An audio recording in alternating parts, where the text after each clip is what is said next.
नमस्कार दोस्तों, मैं अवधेश यदुवंशी लेखक कवि गीतकार आप सभी का मित्र आप सभी को कोट को प्रणाम करता हूं और आप सभी के बीच लेकर उपस्थित हूं अपना ही लिखा हुआ एक अवधि गीत जो कि ठंडी पर आधारित है और बहुत लाजवाब है। तो आप लोग इस अवधि गीत को ध्यान सुने, अगर गीत अच्छा लगे तो इस वीडियो को ज़्यादा से ज़्यादा शेयर करें, लाइक करें, कमेंट करें और मेरे चैनल को सब्सक्राइब कर लें। ऐसे ही हिंदी गीत, भोजपुरी गीत, कॉमेडी गीत, देशभक्ति गीत, कविता सुनने और देखने के लिए। तो ज़्यादा कुछ ना कहते हुए सीधे मैं अपने गीत पर आता हूँ जो कि इस प्रकार हैं। अभी ठंडी का दिन है तो 4-5 बच्चे हैं, तो इसमें से एक बच्चा अपने बाबा से क्या कह रहा है, इस गीत के माध्यम से आप सबको बता रहा हूँ, आप लोग ध्यान सुने। ए बाबा बाबा, ए बाबा का हो रे, ए बाबा। अब मारब शुरू तुम द्वित पर ना बोला का बोले हुआ। ये बाबा लागत अट जोर के जाड़ हो, करह तपना के जुगाड़ हो ना। ये बाबा लागत अट जोर के जाड़ हो, करह तपना के जुगाड़ हो ना। थर थर काँप देखा छुटुआ बाजड़ात हो, थर थर काँप देखा छुटुआ बाजड़ात हो, करह तपना के जुगाड़ हो ना। ये बाबा लागत अट जोर के जाड़ हो, करह तपना के जुगाड़ हो ना, करह तपना के जुगाड़ हो ना। और लगते दिसंबर महीना सबके होएगा मुश्किल जीना।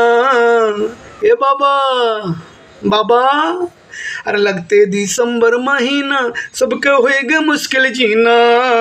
अरे रजुआ राजाई में देखा बालुकात हो, रजुआ राजाई में देखा बालुकात हो, करह तपना के जुगाड़ हो ना। ये बाबा लागत अट जोर के जाड़ हो, करह तपना के जुगाड़ हो ना। थर थर काँपे देखा छुटुआ बाजड़ात हो, थर थर काँपे देखा छुटुआ बाजड़ात हो, करह तपना के जुगाड़ हो ना, करह तपना के जुगाड़ हो ना। अरे चाहे जारावापुर के सा, चाहे सुलगावा तू भूसा।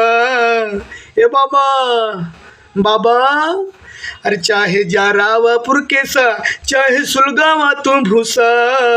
पूरा गौवा देखा कौड़ा बाबा रात हो, करह तपना के जुगाड़ हो ना। पूरा गौवा देखा कौड़ा बाबा रात हो, करह तपना के जुगाड़ हो ना। ये बाबा लागत अट जोर के जाड़ हो, करह तपना के जुगाड़ हो ना।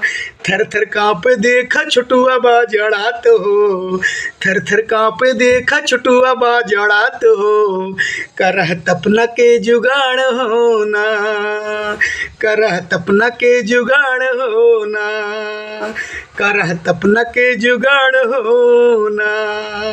ये बाबा। धन्यवाद दोस्तों।